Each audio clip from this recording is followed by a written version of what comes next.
Local mayors have endorsed a regional ride-hailing business licence that would cover Metro Vancouver, Fraser Valley and Squamish-Lillooet. Under this interim bylaw, ride-hailing firms would have to pay $155 each year to operate, plus dish out an extra $150 per car.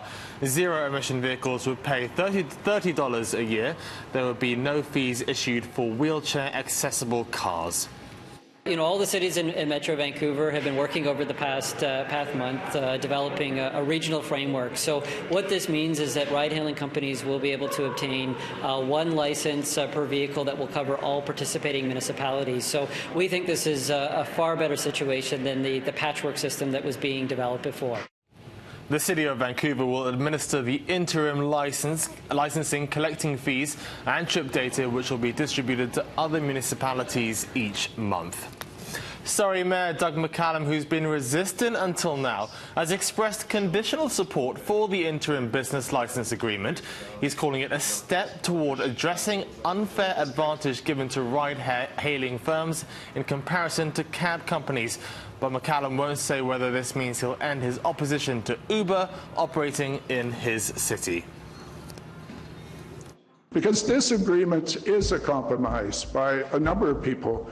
Even Surrey is going to lose $750,000 over our budget years of 5 years.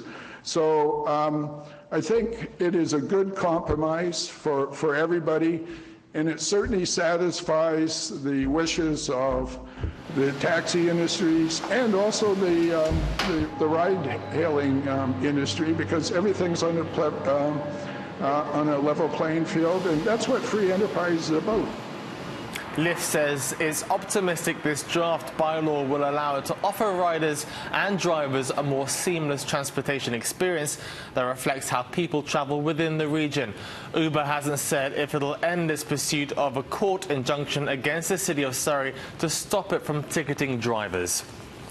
The leader of the BC Liberal Party is calling the province's rollout of ride-hailing irresponsible. Andrew Wilkinson says today's inter-municipal licensing announcement is progress, but all of this should have been sorted out long ago.